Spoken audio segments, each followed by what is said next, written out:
Hey, good morning. Welcome to Who's Left This Week, the unapologetically progressive Sunday morning political news show for Indiana. Our opening theme is by Hoosier singer-songwriter Leslie Nuss, who I got to give a hug to yesterday. And my name is Scott Aaron Rogers. I'm broadcasting from Bloomington. So here on the 6-7 edition of the show, are the kids still doing that or they have moved on?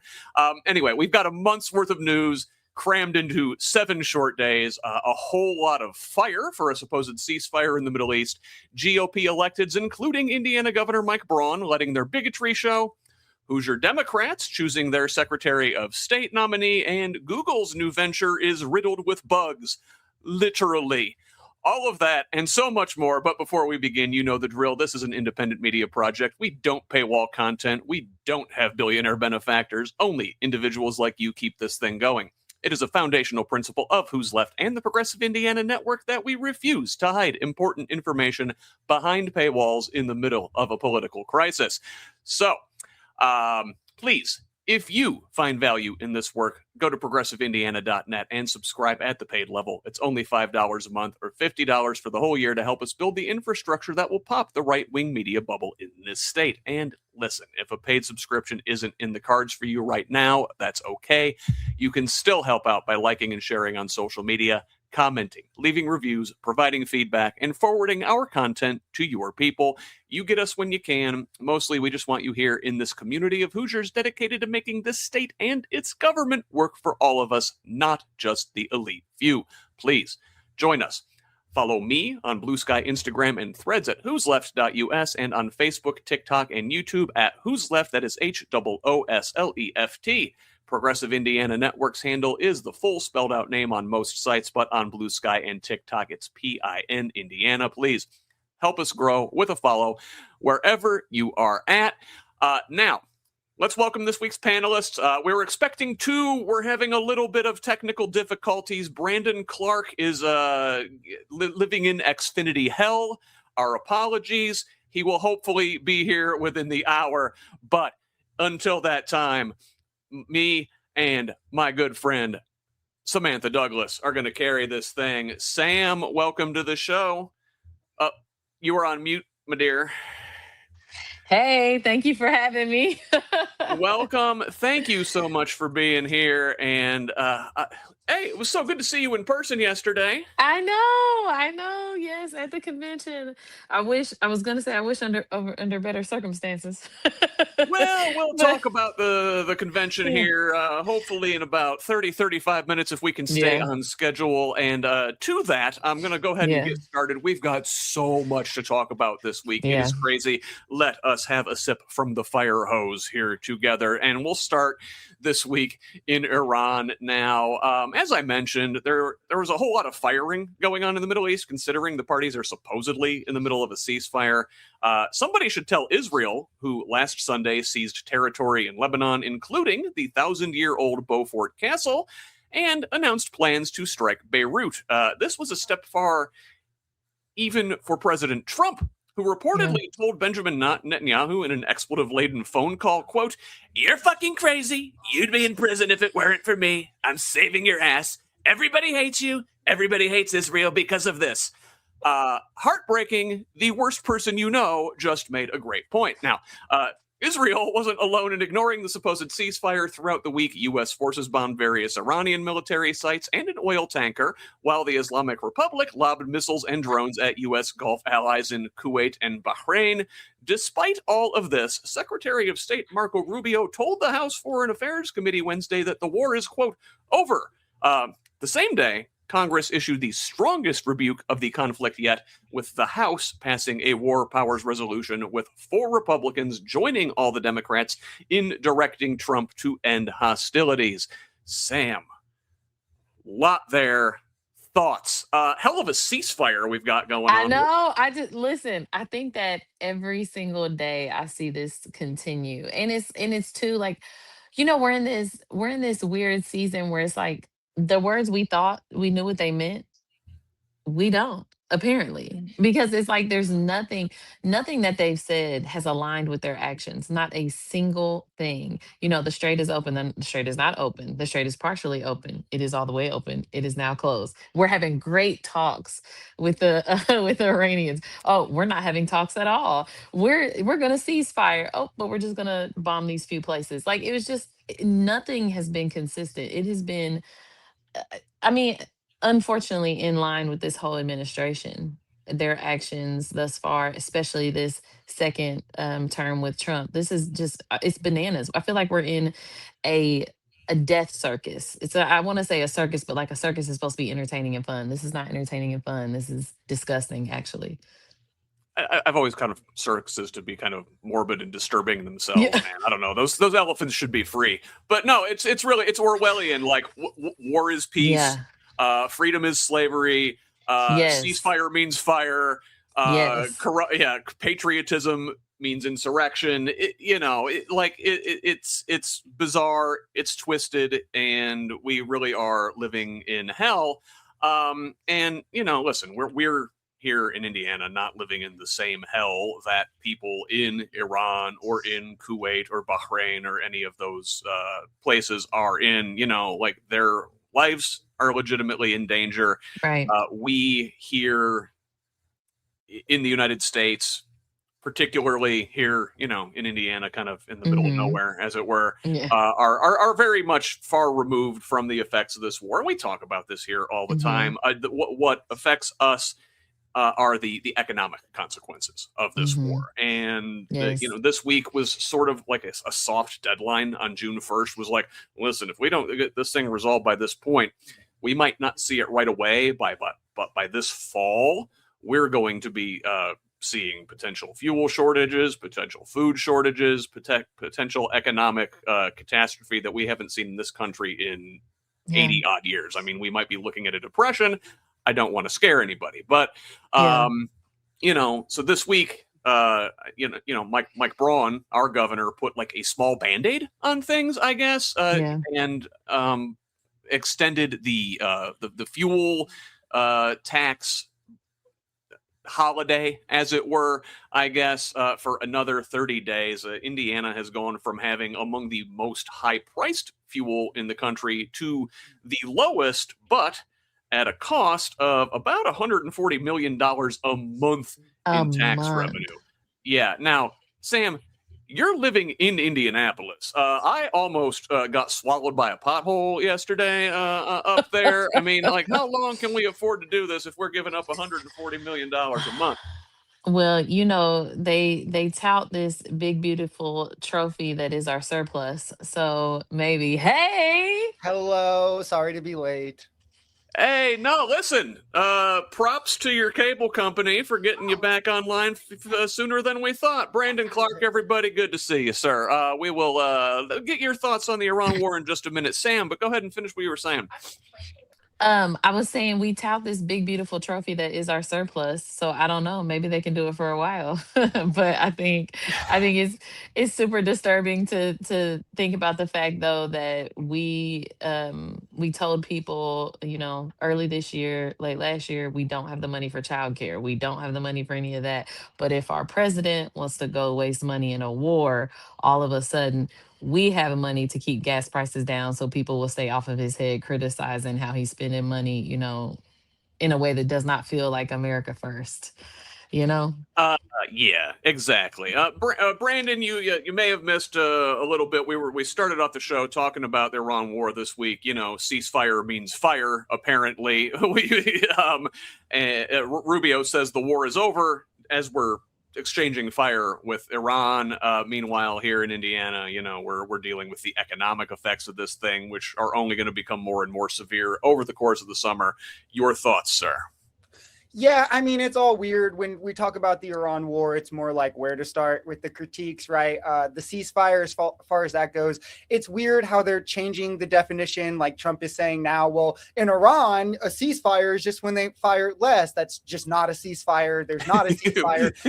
And then he's trying to say he's changing. It's not Operation Epic Fury anymore. It's something different. So now he doesn't have to get congressional approval, which he hasn't. It's been 70, 80 days now, has not went to Congress one time for approval. There's actually been a war powers resolution that's passed. So like to the extent that he should go to Congress, he probably should, and he hasn't. And then just looking at the war, I mean, we've spent tens of billions. There's tens of billions more we're going to have to spend for what? The IAEA says Iran is more likely to nuclearize now than they were before the war, and 13 Americans are dead. That feels like it's not worth it to me. Like that's money that could have been better spent on like childcare, healthcare, housing, you know, problems that we're actually experiencing. But at least gas is more expensive. Yeah, right. Well, and At least. we will talk more. Yeah, go ahead, Sam. No, I was just saying at least, you know. We got that out of it. We got that. We'll you know, put a pin in the child care. We're going to talk about that here a little bit later on in the second half of the show. But it's madness. And, you know, to your point, Brandon, you said that the House did pass a war powers resolution this week. Is the Senate going to do the same? We'll see. And even then, you know, the War Powers Act of 1973 is it's I don't know, a parchment barrier, as it were. I mean, and if I could add, what are you going to do? Sign off on that? Right. If I could add, even though it came out of the House, we should not give Republicans credit for it because Mike Johnson tried to fight like hell to not bring it to the floor. They tried to have people abstain to not have it pass. Luckily, there was, I think, 4 Republicans who defected, and that's the only reason this passed. And hopefully we see more of that from, you know, these quote unquote concerned Republicans. They have an election coming up in November. You know, they know which way the wind's blowing. So hopefully we see more and more of these as the effects become more clearly known.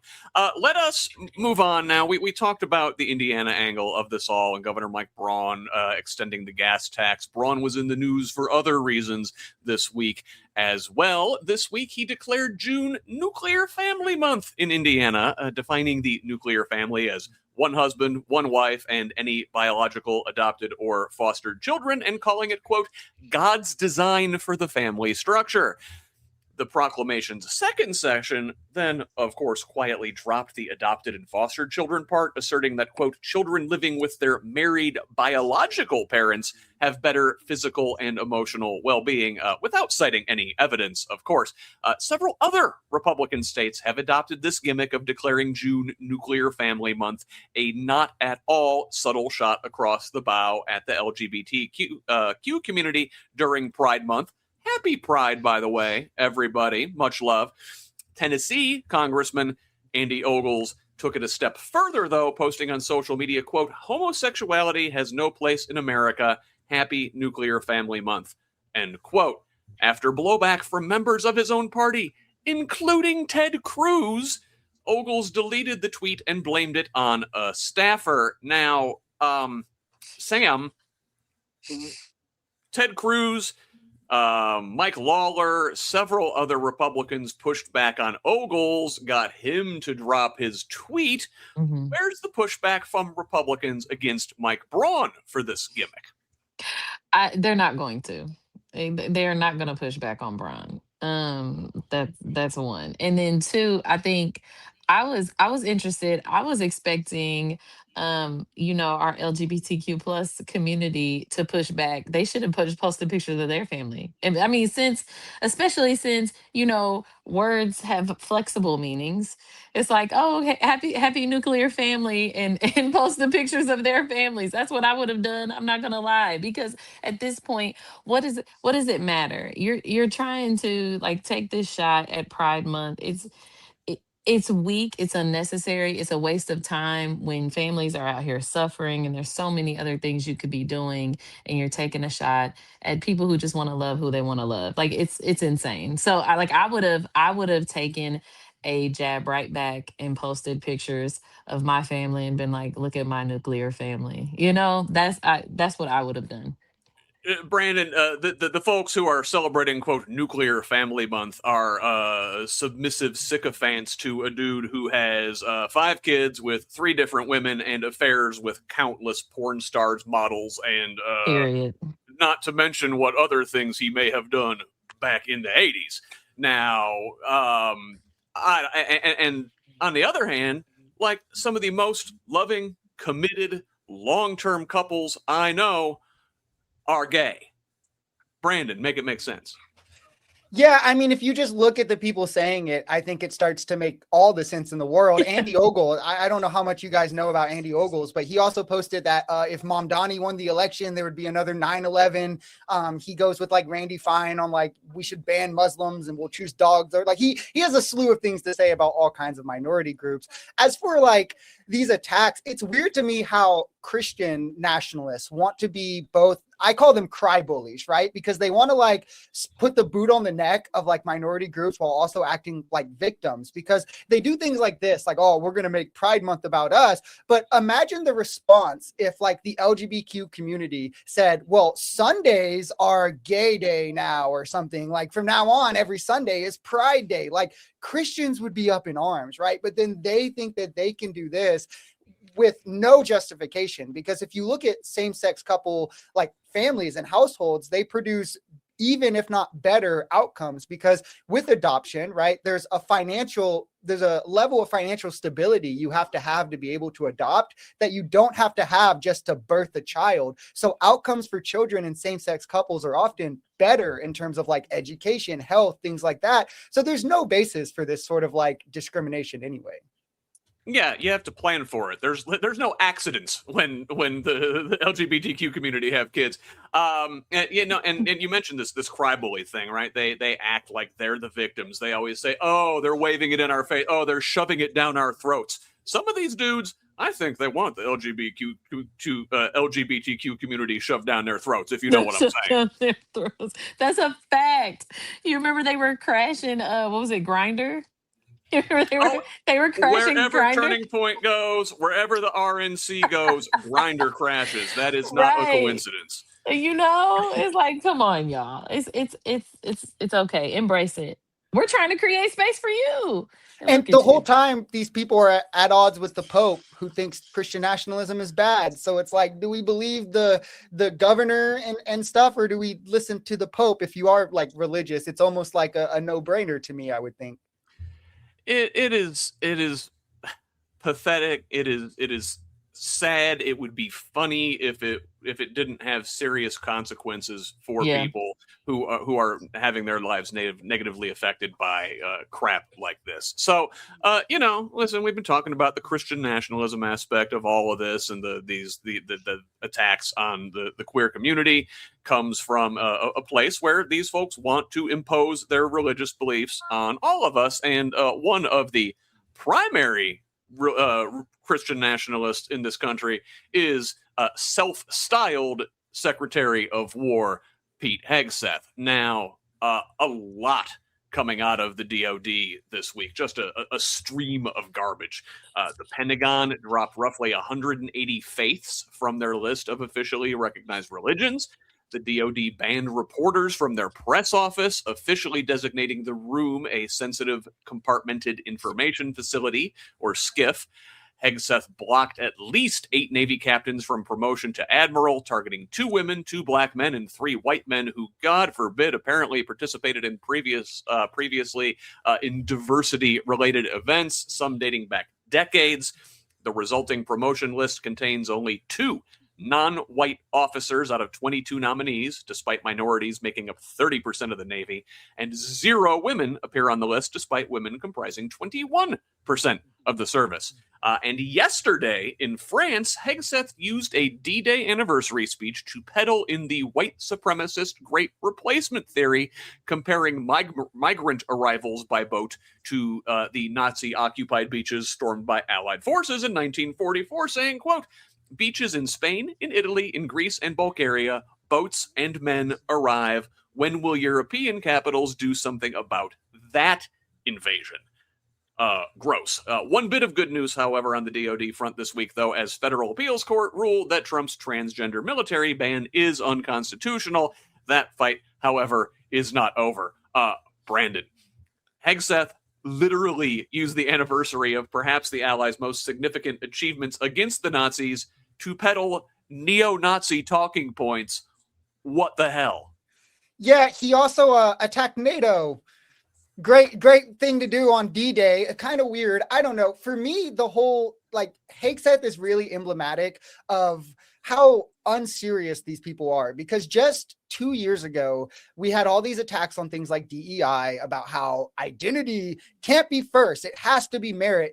And now it's like everything these people do is about identity. It's about loyalty, about your religion, about your politics.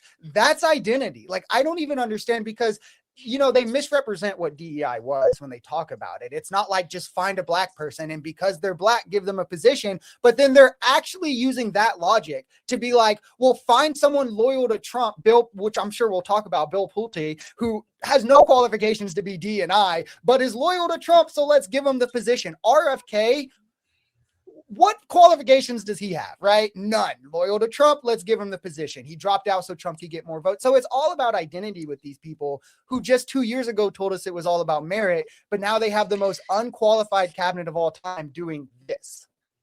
It is like they are a DEI cabinet, right? It's like they are chosen specifically for their identity as white. What Christian I would push back men, on, typically. what I would push back on there, Scott, is none of them are qualified enough to be DEI hires. That's a fact. No, that's a fact. Sam, You mean a former? Never mind. But they the guy who quoted Pulp Fiction is unserious. Like in talking, like it's like y'all. I mean that's the definition of this administration. Every time I see anything RFK Jr. with changing the schedule of vaccines, it's like, who do these people think they are? Who do they think they are? Because that one of my favorite parts of the convention yesterday is when Josh Lowry said that we should have the confidence of mediocre white men, and it is just like, absolutely, like, because over and over again, that's how I think and feel. I also too like watching him tee up all of these women who, again, I can't stand anyway, but teeing them up to take all of these falls for this administration just to replace them with more mediocre, unqualified white men. It's.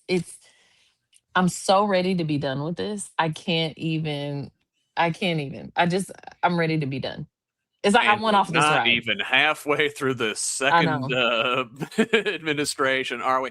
But Brandon, back to you. Like, we talked about the the in France part of this thing, but back here at home, they're banning reporters from the Pentagon. I don't know, man. These are the same people who profess their love for the Constitution and certainly their love for the Second Amendment. But what about the First Amendment?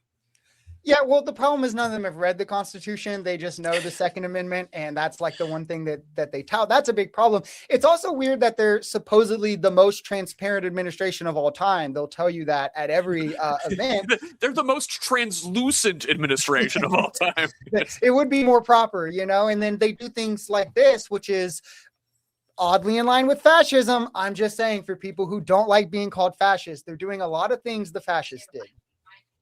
Yeah, I mean, you just spoke to him hiring people who just agree with him rather than people who are qualified. You're being very fascist, friend. You're being very fascist. It's what it's giving.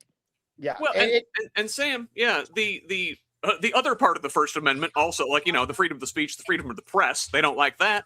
The freedom of religion part, they're not banning, but they're removing the vast majority of religions recognized officially by the Department of Defense. What's going on there? And it's the fact that they use their fake love of Christianity to justify this is disgusting and frankly incorrect. But again, I feel like we started this show with the idea that words that we think we know what they mean, apparently we don't know what they mean. And I think that's what we're seeing right now. They're saying things that are supposed to sound right, and that if you clip it in a news article or in a headline on Fox News, it seems like it's right or okay. But then when you actually look at their actions, you're like, hold on, this is not the same. Nothing about this is communicating what you're talking about. And that's how this everything has felt with everything that's going on internationally, everything that they're doing here, the way that they continue to attack different groups of people is like, none of that. I'm actually a believer. I'm a Christian, and it's disgusting every single day that I wake up and watch somebody manipulate my religion to be used like this. Yeah. These guys are doing a number on your branding. Oh my God. Oh my, I know. I know it's tough. Like you don't even want to say you're a Christian anymore.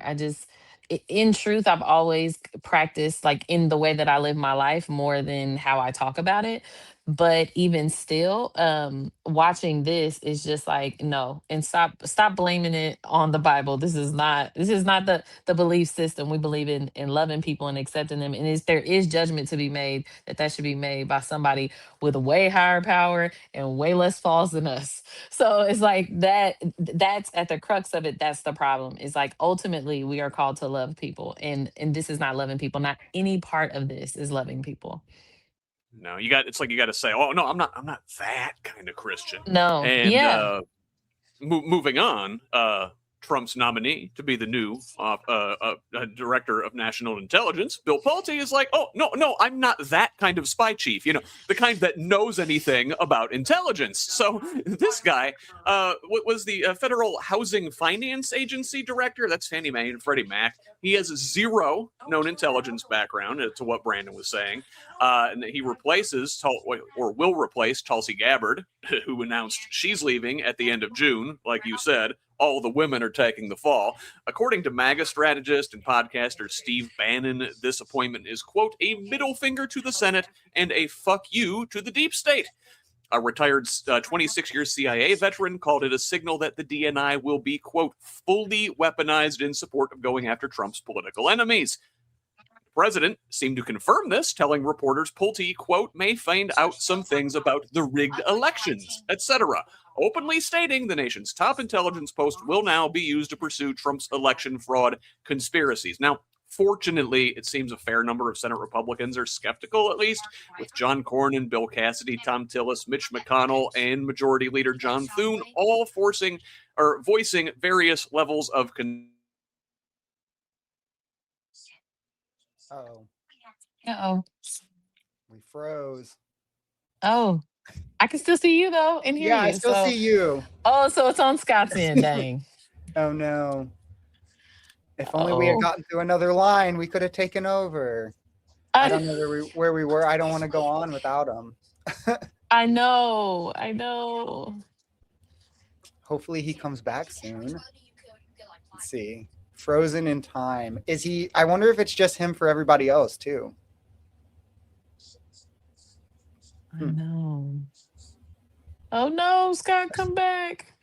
And he's the host, so like I don't think he can drop out and come back, right? Yeah, no, I think it might end it if he does. Oh shoot.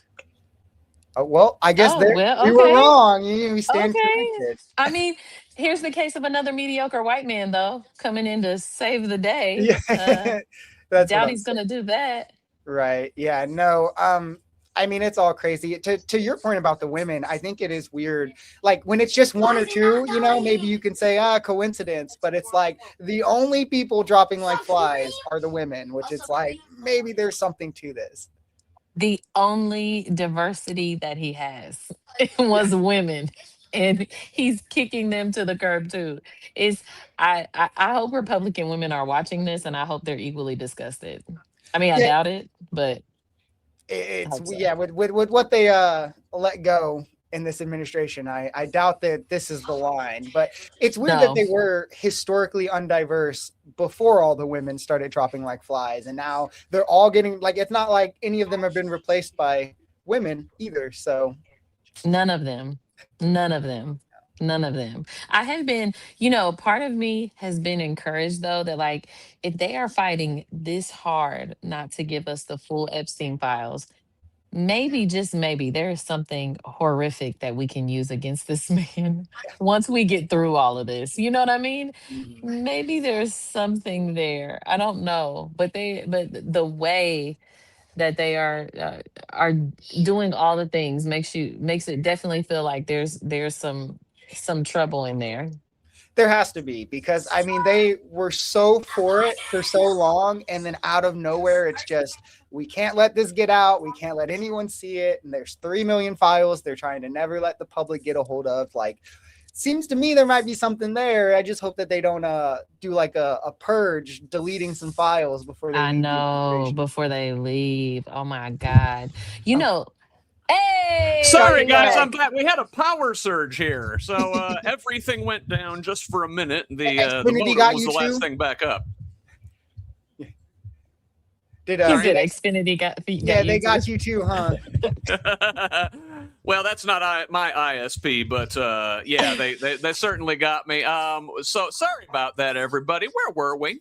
We were on We were Bill talking about Bill Pulte. Pulte. Pulte. Yeah. All right. What did I miss? Did y'all keep going on that? Sorry, We did. everybody. Yeah. We Okay. did. Well, But there was one thing that I thought about while you were talking. I was hoping, so we are seeing them exploit a lot of loopholes and gray areas in like appointing and things like even in our laws and stuff, that I hope that we are paying attention to and documenting so that we can close so this never happens again. Like when appointments come through, obviously we need stronger processes to ensure that people that are grossly unqualified like this aren't even in the running. Like this, it can't just be a process of, you know, the president and their cronies just get to choose whoever it is, regardless of whether that's beneficial for Democrats or not. I think it's just wrong, period. There should be some kind of set of qualifications. Like they should have to know something about what it is that they're going into an office for. can you imagine that? Lowest bar. The bar is in hell, right? The bar is in hell. we talked about the election conspiracy angle of what Pulte is up to there. Like that is probably specifically why he is being put in charge, is to potentially rig these elections in November. So I want to talk about elections, which hopefully will be free and fair, God willing. And let's start with the Indiana electoral angle of this all. And let's see, where are we?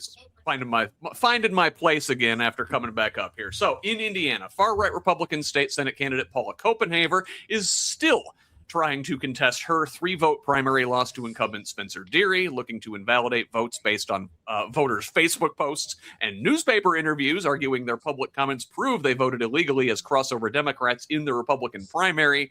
The law she's invoking is so obscure that elections experts, advocates, and even the Secretary of State's office say they've rarely or never seen it enforced. Another far-right Republican is laying the ground to challenge nominal moderate Senate President pro tem Rod Bray for leadership after November's midterm election. Floor leader Chris Garton resigned his leadership post Thursday and is likely to challenge Bray for control of the caucus. But the biggest development in Indiana electoral politics this week is on the Democratic side, where at yesterday's state convention, party delegates selected legacy candidate Beau Bayh as their nominee for Secretary of State by a 61-39 margin. Bayh touted name recognition and a massive fundraising haul, much of it from questionable big dollar donors, as keys to his electability. Convention chair Robin Winston begged for party unity after a contentious campaign, saying repeatedly, quote, "We are more alike than we are unalike," and quote, "Our job and our fight is not in this room." Brandon, your thoughts on the Indiana of it all?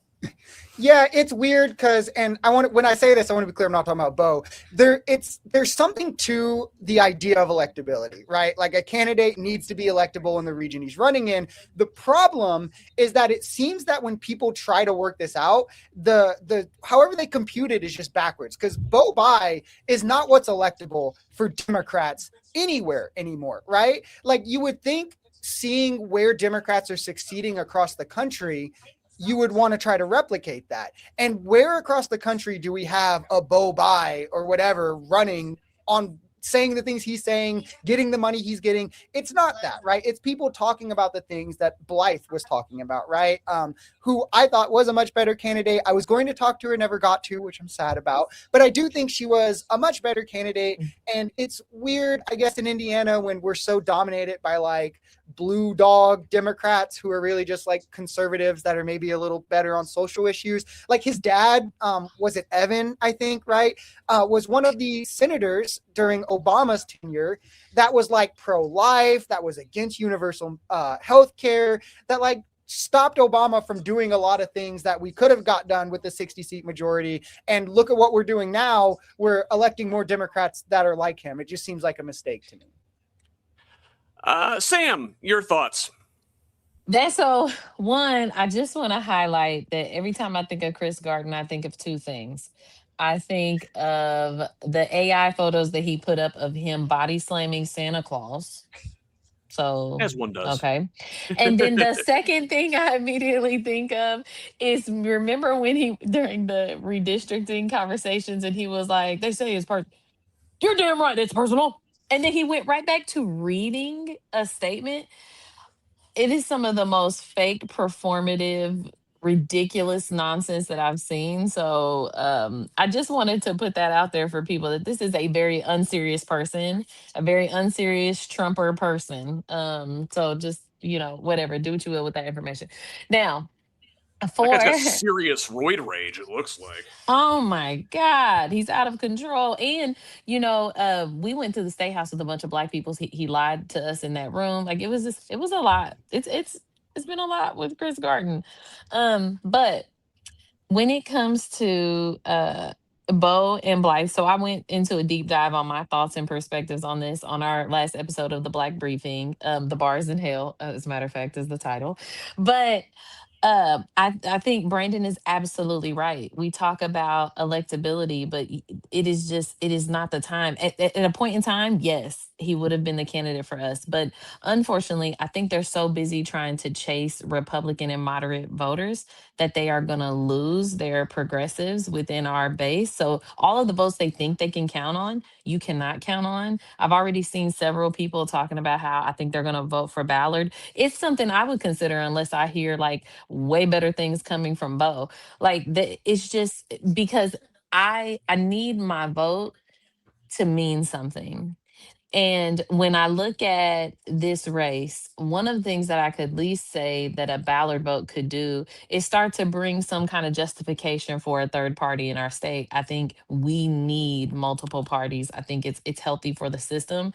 And I think that if the Democrat Party doesn't start to embrace our progressives, and I'm using this term loosely, it's just kind of how we started to identify ourselves.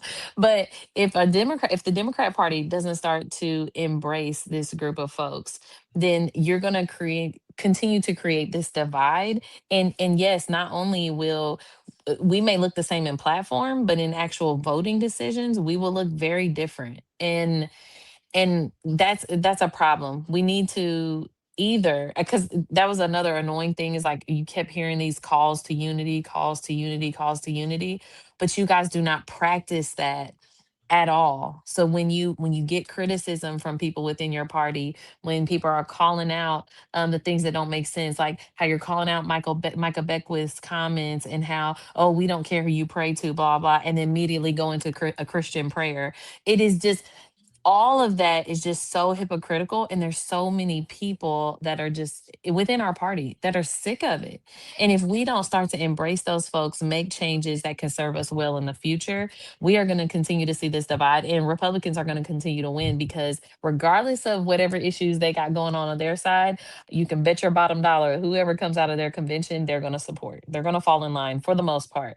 And so we have to be more strategic than this. We have to actually practice unity and in being inclusive. Yeah, vote blue no matter who only ever seems to go one way. But I'm glad you mentioned the Republicans and their convention 2 weeks from yesterday in Fort Wayne, by the way. And we all know damn well they're going to throw little Diego overboard and select Jim Banks staffer Max Engling. And Engling's a blank slate We don't really know much about him. Diego Morales has been flagrantly corrupt while in office. Now, what's going to happen if they throw the corrupt Diego overboard? Then the Democrats are going to be stuck running the pro-corruption candidate in this race. Because if you look at Beau Bayh's father, Evan, guilty of self-dealing while in office. This is a man who, to your point about stifling progressive developments during the Obamacare debates, was one of the people who made sure we didn't get a public option while his wife was sitting on the board at Anthem. During his last year in the Senate, he worked to get regulations rescinded for oil companies. He worked to keep private equity loopholes in place, and then went to go sit on the board of an oil company and has spent the last years working for Leon friggin' Black's private equity company. Leon Black, he of many appearances in the Epstein files, mind you. I don't know what Beau Bayh stands for. I haven't heard him reject his father's policies or the self-dealing. All I see is platitudes and, quote, electability, and I frankly don't see it. So to what you said, Samantha, and I'm glad you said it, and again, it's at this time, I don't know if Ballard's got the signatures yet, so we don't know how this thing's actually going to turn out. But if I'm looking right now, yeah, I'm going to vote for Ballard in that race, because I don't see how he and Bayh would administer that office different. And it is just an administrative office. We know the Republicans are going to collude with Trump to do things, especially with the voter rolls. I don't think Ballard would do that. I don't think Ballard and Bayh would administer that office any differently, but voting for one of them involves me putting my rubber stamp on the direction of the Indiana Democratic Party for another generation, and one of them is a 4-year placeholder. Brandon, thoughts? Yeah, I think it's weird. I don't follow that kind of this. I haven't followed this election maybe as much as I should to know the differences, the innate differences between Bayh and Ballard or whoever's going to be running. I typically lean towards supporting Democrats over Republicans, because Republicans tend to just give in to Trump a lot easier, where you can at least pressure Democrats, though it seems that a lot of people seem to think Bayh would just go that way too. What scares me about it more than anything is this kind of trying to pull from the center approach, what it speaks for Democrats more largely, because I don't think it's ever worked. And I think too many people kind of look back on Obama and get the wrong ideas from his presidency, because he was able to win Indiana. He was able to win these conservative areas, but it's he wasn't necessarily running in the middle, especially when he first was running. He was running on universal health care and stuff, right? He won that more so because of the moment, what it represented, right? The first Black president. So and then if you look back at Clinton, right, that's I think the other example of Democrats pulling from the middle. Clinton kind of won more so because Perot took more from Bush than him, and then he had the incumbency advantage in his second one. So if you look at pulling from the center, we have Hillary Clinton, right? Well, we have John Kerry in 2004, did not work. Hillary Clinton in 2016 gave way to Trump. Biden won more in 2020 because of workers than pulling from the middle. He had a strong labor base. And then in 2024, Kamala tried to pull from the middle and lost. So it seems like a losing strategy for Democrats. We can't conservative light our way to victory. So it scares me that we're moving away from candidates like Blythe, who represent, I think, what is the right path forward for Democrats. It's about pulling in the disaffected voters. You're not going to get those, well-to-do Republicans who find their party's stuff distasteful. There are just not enough of them. The Liz Cheney voters, yeah. Yeah, Sam, we're already, I'm going to come right to you, but we're already being shamed into, quote, falling in line, right? And listen, I'm going to work to get Democrats elected on 99% of seats, all the way down ballot, all the way up the ballot, except for that one. Listen, to paraphrase Meatloaf, I will do anything to help Democrats win in November, but I won't do that.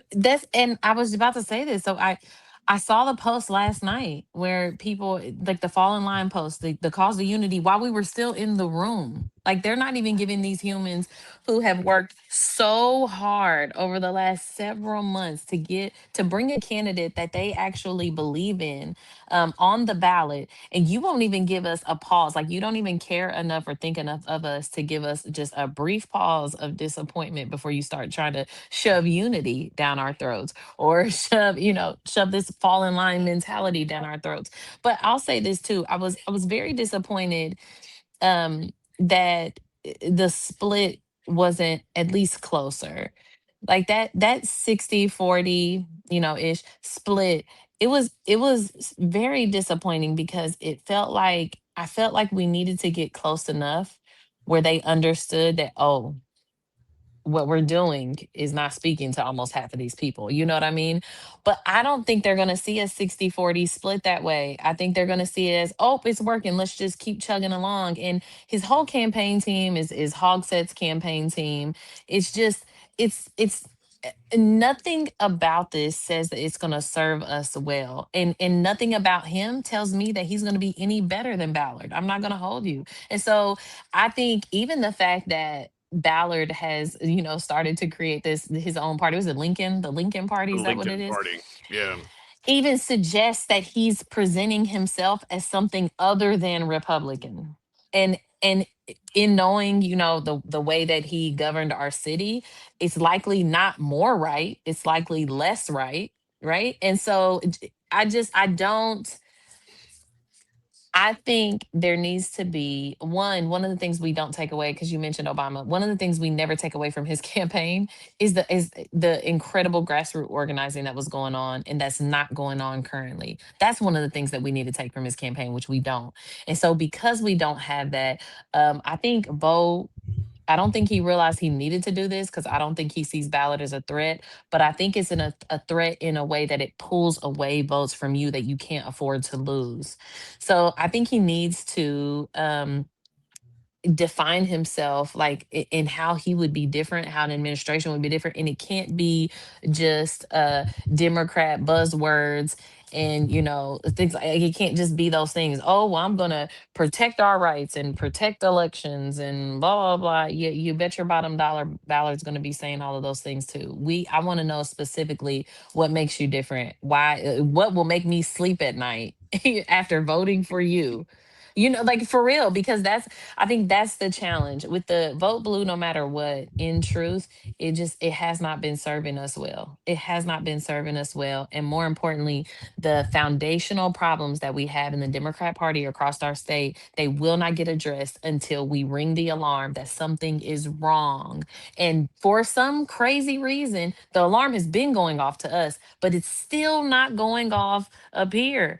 And, do they have capacity for it to go off? I don't know. But I think us pulling away from Beau would definitely start to ring an alarm. And I think it has place. And I seen a post say that, don't tell me you care about like diversity and stuff like that in your or marginalized communities, and you're planning on voting, not voting blue for this seat. And I was like, how disgusting is that? That's not what that means. We do not have to 100% align. The same way you tell us that candidates don't have to 100% align with our values for us to vote for them, we don't have to 100% align with you or every single vote to still be a Democrat and to still belong in this party.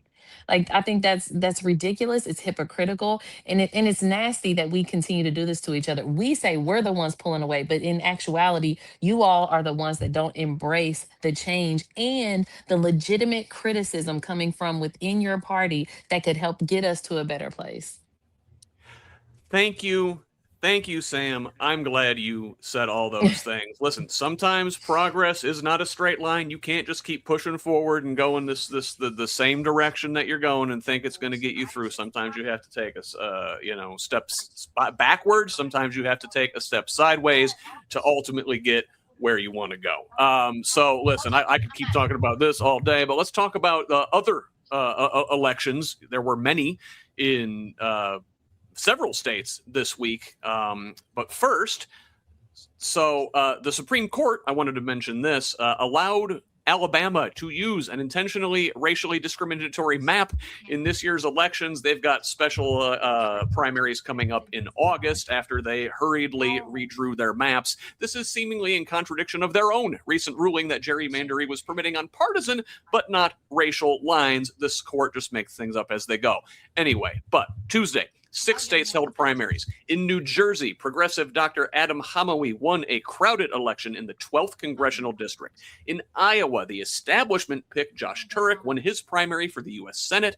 Former Interior Secretary Deb Haaland won the Democratic gubernatorial primary in New Mexico. Hard-right candidates crushed moderates in Montana's GOP primaries, but the biggest prize of the night was in California, where tech billionaires have spent billions of dollars to influence races up and down the ballot. At the top of the ticket, 60-plus candidates look to succeed term-limited Governor Gavin Newsom, with former HHS Secretary Javier Becerra advancing to the November general in a top-2 jungle primary. His opponent is not yet known, though Republican Steve Hilton is currently in that number 2 spot. Democratic billionaire Tom Steyer could still potentially overtake him, as California takes a long time to count their votes.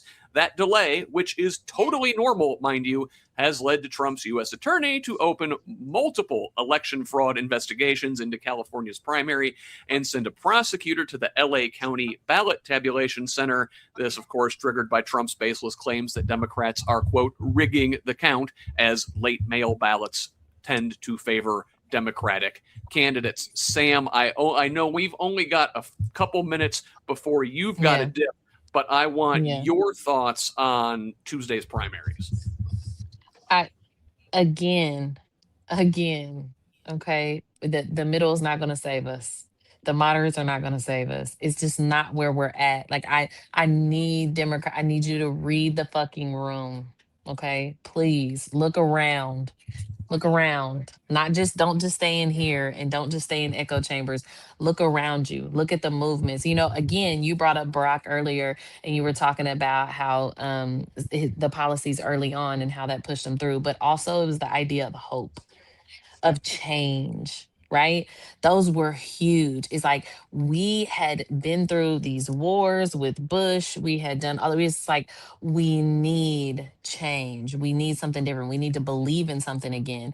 And unfortunately, these middle of the road candidates are just not exciting to Democrats. And they're definitely not going to mobilize people who aren't voting. So we really, I can't say that enough. When it comes to all of the other things, that Trump continuing to make up things challenge, every time I look at him, I have 4 boys, and every time I see this stuff, I just think of, like, where's your mama at?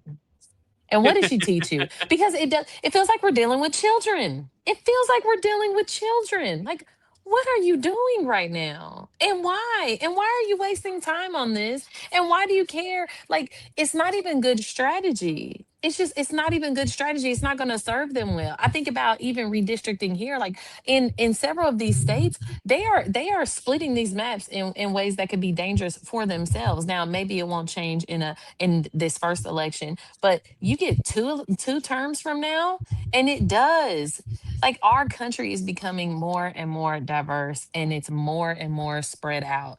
This is not going to serve you all well in the future. I think, it's sick. And I wish conservatives would wake up. Conservatives within the Republican Party. It's crazy that we have to say that now, because Trump is clearly not a conservative. He is not a conservative.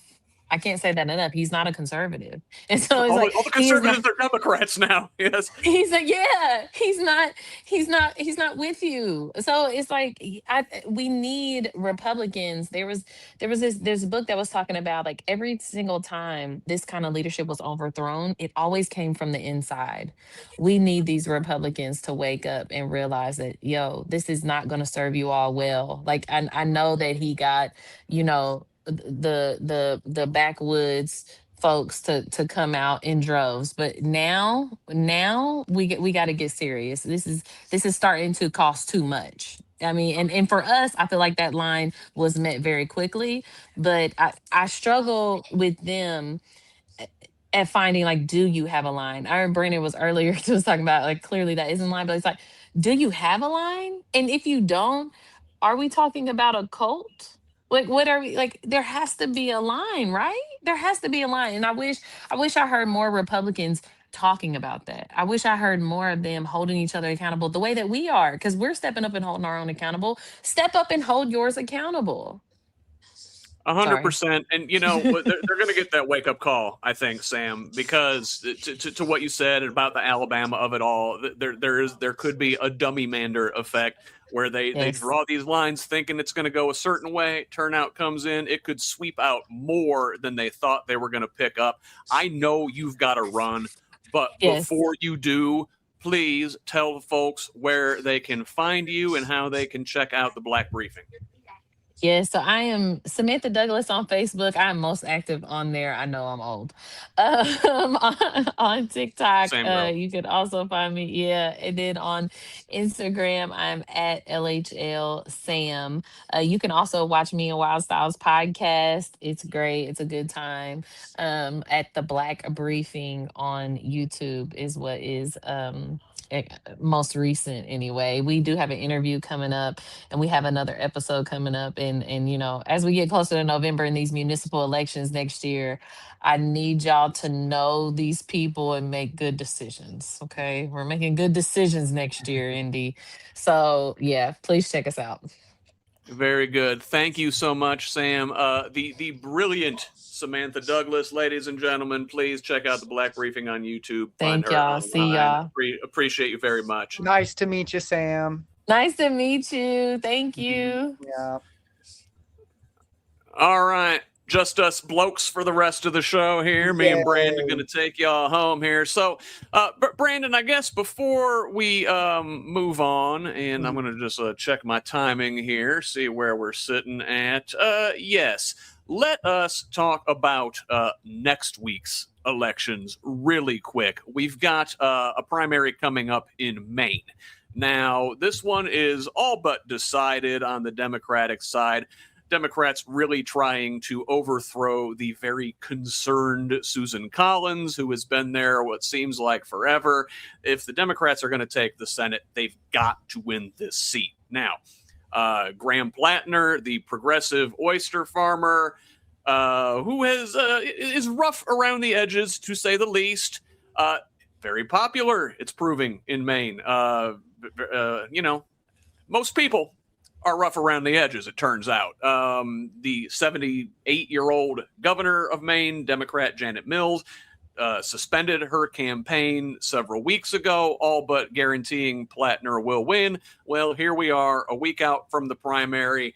Here come the hit jobs this week. Earlier this week, it was it was reported. Sorry, I lost my place when I when I got kicked out here. I got to find my spot all again. No worries. There we are. So, yes. Anyway, Platner, earlier this week, it was reported that he had engaged in some extramarital sexting in the first year of his marriage. This was reported to his previous campaign manager by his wife. She's since left and given this news to a reporter. Then later in the week in the New York Times, they published accounts from some former girlfriends describing him as volatile, emotionally difficult, and at times toxic. Brandon, is this stuff going to matter come Tuesday and especially come November? Okay, so no, I don't think it'll matter. I do feel like there's a lot I want to say about the Platner stuff. Some of it's going to be pretty unpopular. I know a lot of progressives really like Platner. Policy-wise, I really agree with them. I do have to admit, I'm kind of off the Platner train. I spoke about this on my channel a few days ago. To me, I think pattern of behavior is really important. And there's just been like maybe one too many oopsies from Platner for me for a bit of discomfort. I think that, not to say that he shouldn't be the nominee. I think he has great policy. I think that obviously that should be first and foremost, but I do think some questions need to be asked. And to me, I haven't gotten the answers from him that I would like. That's not to say that he couldn't, there's like our tent's not big enough for a Platner, especially somebody who's so right on policy. I also think the MAGA critiques are kind of weird though, given that all the allegations against Trump that they pushed to the side, like the actual being found in court to have sexually assaulted a woman. And then they're just like, well, one woman says that Platner was mean to her, so now like we have to disqualify him. For me, the biggest concern stuff, it isn't even like that. I don't think that report is, it's like, it's concerning, but it's not like the biggest deal. For me, it's like the tattoo and stuff. Like, I do think that there is genuine concern that maybe he could be anti-Semitic. And I think he should do more diligence to answer that concern to people, because that's going to be the big thing, I think, going into the general, more so than like one person said he was a bad boyfriend. Oh my God, AIPAC is going to throw bags at this dude. That's for what sure. I'm saying. But and I think that's they were going to throw bags at this anyway, right? I mean, Susan Collins, for sure, it very much in the give Israel everything they want camp. You know, I don't know, Brandon. It's like with all these guys, we have to remember. I've seen some folks here out on the progressive left with us that are just like gaga for Platner, whether or not any of this stuff came out or not. They're calling this a hit job and they're trying to smear him, and he's still our guy. With any politician, do not fall in love with them. They are all tools. And sometimes you use an imperfect tool if that's the only tool you got. You know, just like we were talking about in Indiana on the Democratic side, some folks are just like in love with their preferred tool. You know, sometimes another tool is going to do the job just the same. It'll get you by for a while, and you don't have to make a long-term sacrifice. So with any of these people, I say, don't fall in love. Make an informed decision and hold whoever you pick accountable going forward. We are at the top of the hour, and as such, Brandon, I want to take 45 seconds here and play a public service video for our friends down at Crossroad Commons in Washington County. They've got an important deadline coming up in 1 month, and if folks can help them meet their goals, I would really appreciate that. We will be back in 45 seconds.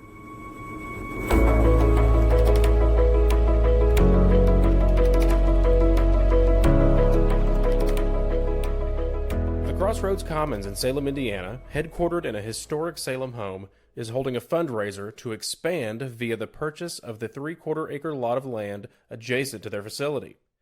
Please consider donating or spread the word so that they can further expand their services to the community. Scan the QR code on your screen for a direct link to the donation page and help us buy the grass.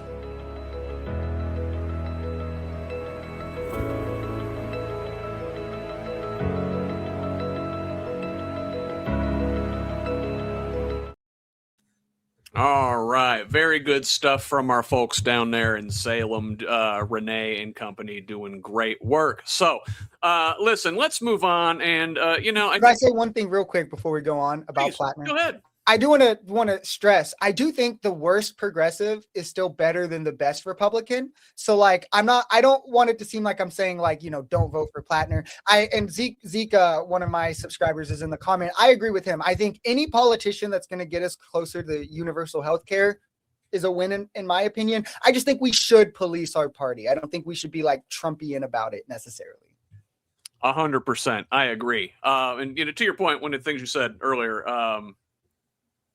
the stuff that Trump and his folks have done.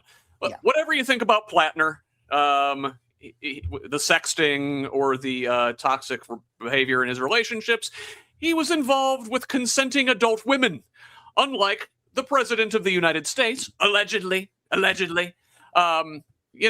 was seen millions of times in the Epstein files. Now, this week, former Attorney General Pam Bondi testified before Congress, throwing Todd Blanche under the bus. The timing not great for Todd.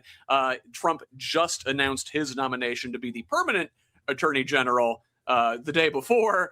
Bondi told Congress that Blanche, quote, supervised the entire process of releasing the Epstein files, repeatedly deflecting responsibility for the botched, delayed, and incomplete redactions onto her likely successor. Now, this appearance for the record, was not under oath. The House Oversight Committee Chair James Comer downgraded it from a deposition to a voluntary transcribed interview after she was fired. So she faces no legal consequences for incomplete or untruthful answers. She invoked privilege often on all of her conversations with the president. She did acknowledge the DOJ improperly released victim names and identifying information. She said that Ghislaine Maxwell should die in prison, that she was, quote, a monster, just like Jeffrey Epstein. Now, Blanche has said the DOJ is no longer investigating Epstein or his associates, while more than a dozen survivors say neither he nor Bondi has ever contacted them. The House Oversight Committee did, however, refer former Miami Beach Mayor Philip Levine and celebrity hairstylist Frederick Fekkai to the DOJ for criminal prosecution after Epstein's former assistant Sarah Kellen accused both of those men of sexually assaulting her in separate incidents more than 20 years ago. She testified a couple weeks ago. Brandon, the Epstein of this all, I feel like we don't talk about this enough because there's just so much else going on. Now, I don't subscribe to the conspiracy that, like, oh, everything is a distraction from the Epstein files, but flooding the zone definitely helps deflect one's attention from everything else going on. Yeah, I don't buy into the conspiracy that it's deflection from the Epstein files. I think more so their incompetence just aids them in this way. Like, they're really bad at their job. So there's so much to talk about that it's hard to focus on any one thing. Like, I think that, like, we just bombed I won't spend too much time on this, but we just bombed shipwreck survivors in the water a couple weeks ago or 2 months ago. And like, nobody even talks about that anymore. Like, for instance, right? So like, things just get glossed over in this administration. The Epstein files is one of them. And it's weird to me, especially given like the president of the United States is mentioned more in these files than Harry Potter is in Harry Potter. Like, he has dozens of allegations against him that have not been checked in these files, as well as like people in his cabinet who have been revealed to have lied about their connections with Epstein. And nothing's happening from any of this. Instead, they're proudly boasting that the investigation is over. Todd Blanche, knowingly holding 3 million more files that none of us have ever seen, is saying we're not releasing anything more after promising to bring justice for survivors that now say they can't even get an answer from the DOJ. So there's like so much here that it's hard, even within the Epstein kind of talk, to know what part to talk about. Do we talk about Trump's allegations? Do we talk about covering up 3 million files? Do we talk about the fact that, sure, you said two people have been recommended. This is the largest pedophile ring we've ever uncovered. No one's been convicted yet. This thing has been out for a year or so, and we have like 2 people who have been recommended now. Like, it's just every part of this has been either mishandled or corrupted in some way. Yeah, we got Ghislaine Maxwell in prison, and if you believe the discussions, she's going to get pardoned at some point. You know it's coming, and that is disgusting. If that ever happens, I hope people take to the streets. And that's actually another good point I didn't really think about. The only person in jail for the largest pedophile ring ever uncovered, full of rich, powerful men, is a woman. 100%. That's just crazy. And the corruption continues, the cover-up continues. Fun story. Trump appointed Ben Black this week. This is the son of Apollo Global Management founder Leon Black, Evan Bayh's old boss, to run the U.S. government's largest overseas investment firm with a $205 billion lending cap. This is the son, like I said, of Leon Black. Trump has now appointed at least 4 men with known Epstein ties for federal office, including Commerce Secretary Howard Lutnick, who sits on the Development Finance Corporation board alongside Black now. And again, the corruption continues apace, and I want to focus on that here for a little bit now. So corrupt. Even Mike Pence is calling things corrupt. The former Indiana governor and former vice president called it deeply offensive and totally unacceptable that the Trump administration was considering this $1.8 billion slush fund for January 6th rioters and other, quote, victims of government weaponization, right? Well, I don't know. I don't think it was Pence that pushed folks over the top, or more of the potential electoral consequences in November, where Senate Republicans pushed back against this thing. Well, apparently this week, the opposition was enough such that the anti-weaponization fund is now dead, with Attorney General nominee Todd Blanche telling a House hearing on Tuesday, quote, "We are not moving forward with the fund, period." This fund, created 2 weeks ago as part of Trump's IRS lawsuit settlement, was frozen by a federal judge, lambasted by both parties, and became a legislative grenade that threatened to blow up key White House priorities. However, it is still unresolved as to whether they're scrapping the fund means also walking back the IRS settlement provision, which permanently shielded Trump and his family from any current or future tax audits. Now, with that weaponization fund thing out of the way, the Senate did begin voting on funding ICE enforcement. That was getting in the way of that part of that bill. They've put that to the side to debate giving ICE $70 billion in funding, which they don't need. And finally, an Indiana angle to the Trump corruption, the president issuing a pardon to former Indiana Republican Congressman Stephen Breyer, who served nearly 2 years in prison for insider trading on a $26.5 billion T-Mobile Sprint merger and a separate acquisition deal, crimes he was convicted for committing as a lobbyist after leaving office. Breyer served Indiana's 5th, then 4th district over an 18-year career in Congress. Brandon, just a miasma of corruption. Where do you even begin? It's something new every week in this regard. The Breyer is just the latest in a series of pardons Trump has given to folks who committed financial crimes. You look at the weaponization and the tax audit angle there. Will we ever know the extent of Trump and his family's financial crimes? Yeah, I mean, it's weird to know where to start with this amalgamation of corruption because it's both offensive and defensive, right? Like they're hand-waving investigations into people like Tom Homan, who's on camera taking a bribe. And then they're also giving January 6ers money. They're getting Trump stuff hand-waved. It's weird to know where to hone in. With the fund, the anti-weaponization fund, it's kind of weird that they wanted this to be seen as some nonpartisan thing that anyone could benefit from, yet it sunsets when Trump leaves office. It ends. He chooses all the commissioners, and it's completely anonymous. Obviously, this is just a scheme to enrich in his own cronies. You have Trump, who is already enriching himself billions of dollars using his office. And this is from the same people who were 10% for the big guy, who just tried to impeach Biden 20 times over emails and then said oh, this email proves fraud. And then it just proved that he bought Hunter a car or something but now we have Trump saying hey, if you buy my crypto, I'll give you access to me and private dinners and I'll pardon you and this and this. And MAGA has nothing to say. It really shows how flimsy our standard of ethics are in government and how those need to be tightened. Trump is really showing that, I think, that corruption is easy.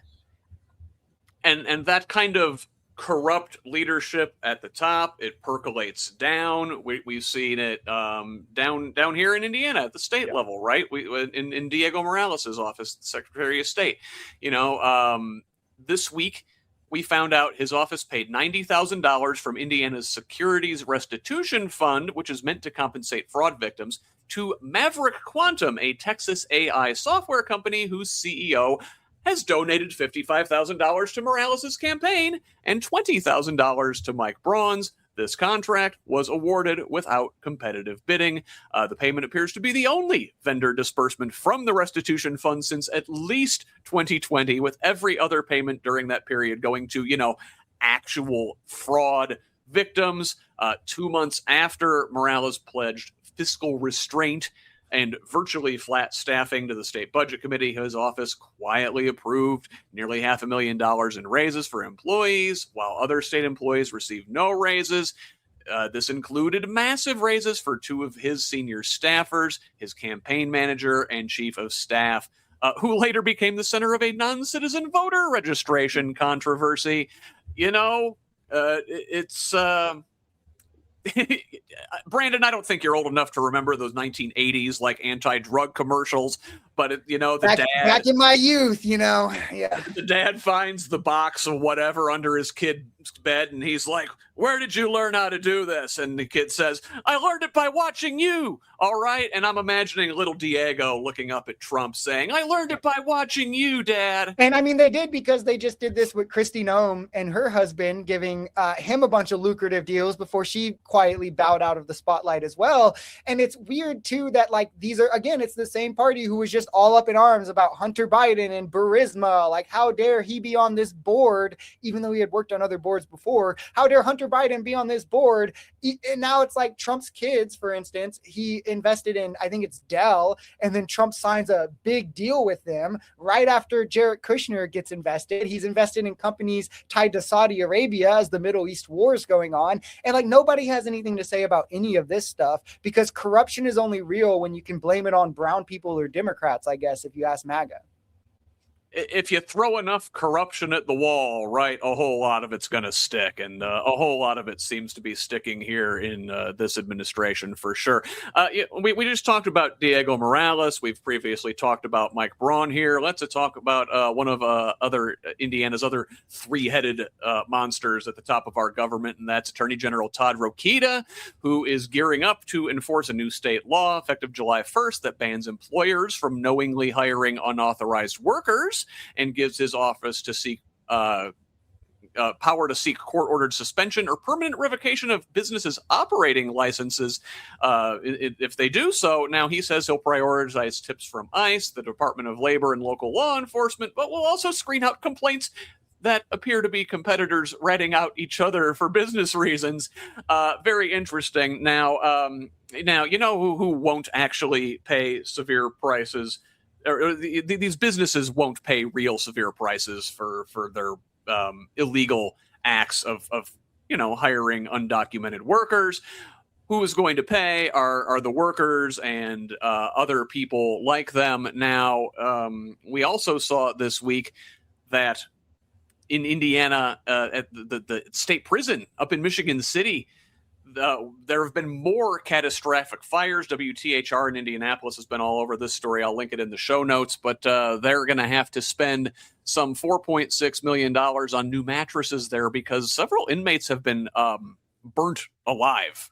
Very, very disturbing stuff up there. And speaking of disturbing conditions in prisons, I want to move over to Delaney Hall in New Jersey. We've seen these massive protests over unsafe conditions in that ICE detention center at Delaney Hall there. There's a labor strike and a hunger strike going on now, near unanimous among the detainees there in that facility. It's really hitting the Geo group where it counts. One of the ways this company makes monies in these private prisons is by making the detainees do all of the work in the facility for what are essentially slave wages. We're talking like $4 a day for the highest paid employees there.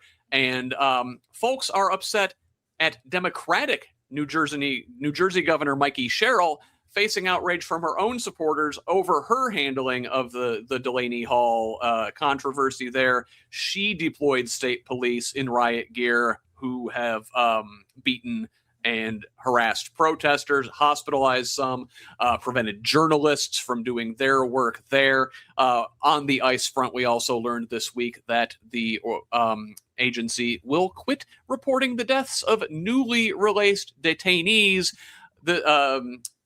Under the Biden administration, post-release deaths within 30 days were tracked and reported. That will now be done away with. So, they're going to abuse these folks, leave them in poor condition, send them out on the streets. If they die, Like we saw this guy up in Buffalo, a few months ago. They just sent him out into the cold, be like, good luck. That death may not have occurred in ICE custody, but it is on their watch. Essentially, this happens often. I don't know, Brandon. The way we handle ICE and detainees and make it all for profit, it gives an incentive for more roundups to occur, for us to incarcerate more people, and that is just part and parcel of what we've been doing in this country for decades.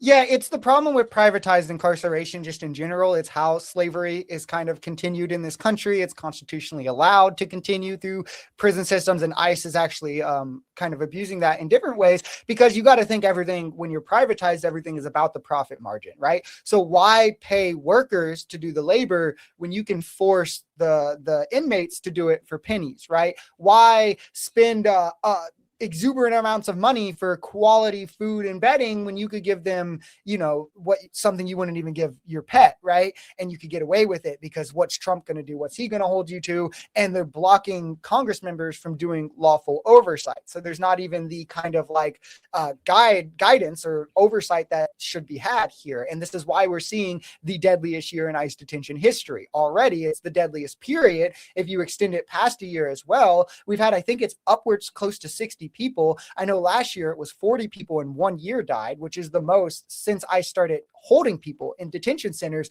And we should note these are children that are getting held here. Last year, hundreds of Americans were held in these detention centers. George Redis is a veteran. He was held in one of these for 3 days. Ward Sakik is an American. She was held for 180 days. So it's not even if you're just like, oh, well, the immigrants deserve it, which no, they don't. Nobody deserves inhumane treatment, right? But even to that point, like if you want to give that to Republicans, this is happening to Americans too. It's happening to children, right? And you're supposed to be the pro-life party. So there should be standards, even if you're like anti-immigration or whatever. There's no real justification for the way we're treating human beings.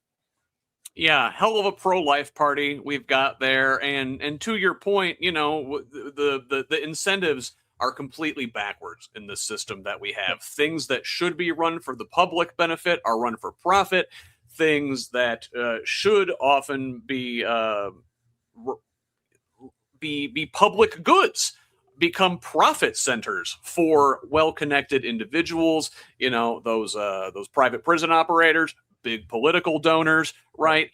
Something else that should be run for public benefit that we treat as a business, and therefore there are a lot of gaps in the system, is childcare, right? Now, a couple stories here out of our state this week, both from the Capitol Chronicle. By the way, folks, support Indiana Capitol Chronicle. Nikki Kelly and her team over there doing great work. I rely on them so much for all of my Indiana stories. Now, we saw this week 80% of eligible low-income children are not being served by the state's subsidized childcare programs.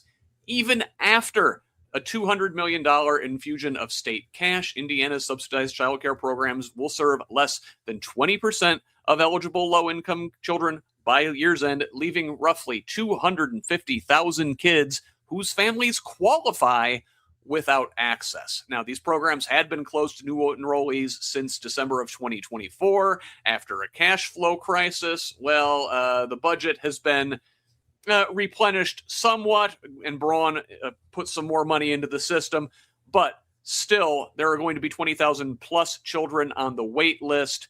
And, the $200 million doesn't even begin to cover the full cost of new vouchers over their lifespan. Indiana's total child care spending ranks near the bottom among states. However, its per child spending does rank 9th, suggesting the problem isn't necessarily scale, but efficiency. Where's the money going? Now, one of the ways the governor hopes to address this is by lowering qualification requirements, rescinding regulations for childcare, which he says will boost affordability. Under his proposal, daycare center directors would no longer need bachelor's degrees. Caregivers would only need a high school diploma, and lower level caregivers wouldn't need to have completed high school at all. Other proposed rollbacks, including eliminating required lists of learning activities like art, literacy, math, and science, loosening rules on sleeping surfaces and diaper changing tables, and dropping required safety postings and allowing parents to request vaccine exemptions. Brandon, what could possibly go wrong? Yeah, I mean, well, as someone who's worked in childcare for 10 years now, I worked in schools for the last 2 or 3 years. Anyone who works with children could tell you the last thing we need is lower standards. We need higher standards. People who should not be in the field are already getting hired into the field. And the idea we're going to make it easier for people who have no qualifications, party of merit, by the way, is kind of crazy. Also, to the point of like not enough people being serviced. I looked it up real quick while you were saying that. Zoran Mamdani, who just did a childcare, they're doing childcare in New York with Kathy Hochul, $73 million.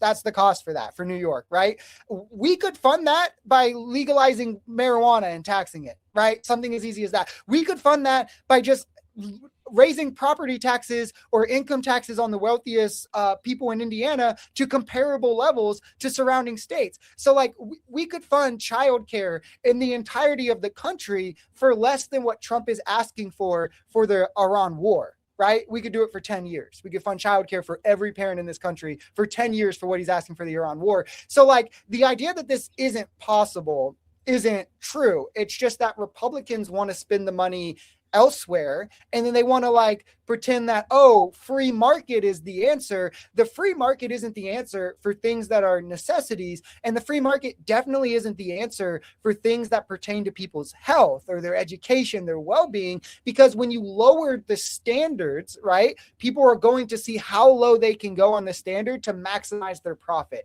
and that's not what we want. We want people going higher on the standard and doing that at the expense of profit, which is why childcare should be public and not private, because profit shouldn't be the main thing that people are looking towards. And they always say, oh, the money isn't there. And these are the people that are supposedly, the best on finances and the best at the budget. But we've seen again and again, there's studies out there, the more money you invest in things like early childhood education, it pays off over the long term over sevenfold in terms of like economic development and people needing less public assistance and their contributions to the economy, and they pay more taxes and so on and so on and so on. It's just very short-sighted, isn't it? Yeah, and I mean, I just interviewed Sari Kerr. She's a PhD economist. She studies this exact thing, and she's telling me exactly that there's a large portion of people not in the workforce that only aren't there because of caregiving responsibilities, whether it be the cost is too much, like there's a husband and a wife, and for their financial situation, it's better for the wife or the husband to not work because they don't have the money to pay for childcare, or whether it's a single parent who just can't afford childcare to work on their own, whatever it may be. So just in providing that service to people, you're allowing more people into the workforce, which creates more money in the economy, more demand. There's a thing called cash velocity. People who watch my channel know I talk about this all the time. It's the amount that money exchanges hands between business and consumers. Every time money does that, you can tax it. That creates more revenue. So a program like childcare, you're only really funding it the first decade or so, because after that, the gains you see will fund the program itself. Off the people it allows to go into the workforce will create revenue that can fund the program itself. You've gotten to a fundamental flaw in the neoliberal economic model that we've used in this country since Reagan, and it's that it's top heavy. Yeah. All of the money is concentrated at the top, and it's not moving. It's like, it's fine, I guess. I mean, it's not, but if you want to say it's fine for people to make, gobs and gobs and gobs of money, okay, great. You tax it then, and you get it circulating back through. And right now, it's just not moving. It's all stuck. It's sclerotic. It's like our economy is having a stroke. Yeah, it's just bad economics. Objectively is bad economics. You would want your economic system to keep money funneling through the economy, because if you don't, you have to artificially replace it. And that bears the need for things like the stimulus, right? Which is inflationary. When you artificially pump money into an economy is what causes inflation, which then leads prices to increase. So if you can create that revenue without artificially pumping money into the economy, that's beneficial to everyone. The wealthy, the people who own the businesses, there's going to be more demand because more people who spend money have money versus just letting people at the top hoard it. What's the point of that? Yeah, and if you pump all that money into the economy and you don't tax it up at the top, it just gets funneled to the top and the economy gets more and more and more top heavy until it eventually tips over. So I guess let us talk about public health. And, you know, we're talking about childcare, a well-functioning childcare system, I think, in a way, is part of a well-functioning public health system.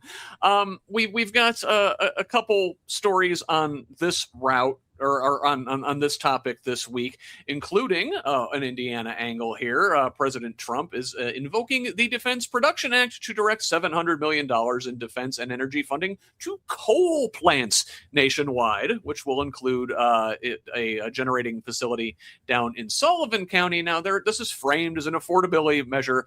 However, it will have no impact, of course, on like oil prices, which are, you know, driving the current energy crisis. And coal is devastating to the public health in terms of all the particulates that it spews into the atmosphere. I will link a study that details these specifically in the show notes. Those will be available later this afternoon at Progressive Indiana Network. But we saw between 2015 and 2023, emissions from coal plants are estimated to have caused over 16,000 premature deaths, nearly 20,000 emergency visits, over 50,000 new asthma cases, and more than 3 billion lost school days nationwide. Now, moving on from Indiana, way over to the other side of the world in Africa, there's still an Ebola outbreak going on. It is likely far worse than official figures suggest, and it may become the largest Ebola outbreak to date. Also, on the public health front, a pair of National Institute of Health researchers at Montana's Rocky Mountain Biosafety Lab were charged with smuggling deactivated Mpox virus into the United States. That is the virus formerly known as monkeypox. Now, again, these were deactivated viruses, so, you know, that's great. But, you know, we saw Brandon sort of back to the Indiana of it all.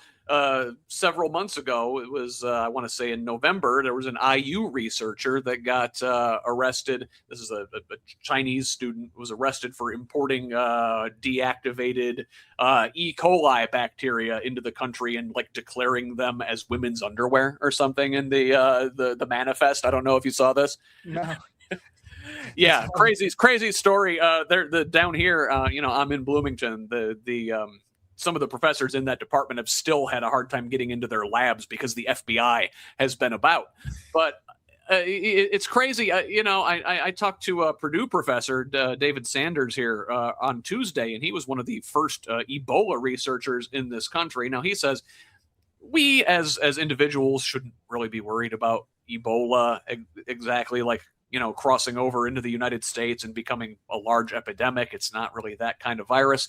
But just the public health system in this country has been decimated under this Trump administration with RFK and his folks in charge. It's going to take decades potentially to rebuild things, if ever. Yeah, and they're attacking it from multiple angles too. Like you started on the kind of climate change angle, which is really important. I'm someone who thinks like climate change is the issue right now, right? And a lot of that is health, right? There's like carbon emissions, coal, CO2, things like this have drastic effects to your cardiovascular health, heart health. You're more susceptible even to common viruses. So there's like multiplicative effects from climate change. And in Trump doing away with EPA regulations, doing away with green energy incentives, putting forth coal initiatives, things like you're laying out.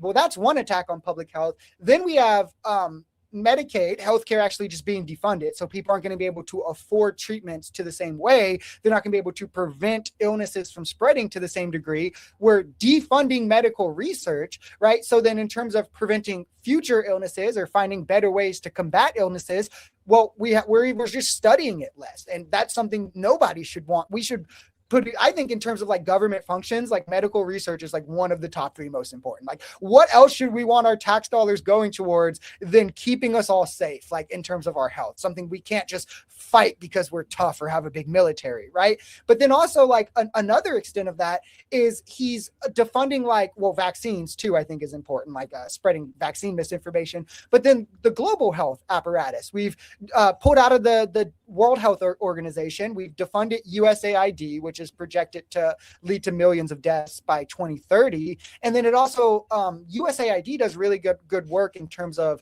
stopping viruses from their transmissibility from other countries. Because while we have like a good apparatus to stop something like Ebola is not, like you said, it's not the best example, but like COVID, I guess, right? We might have the money and the resources to stop that from spreading. But like if Africa doesn't and it spreads all over Africa, and then one American goes to Africa or one African comes to America, or, you know, this is any country, right?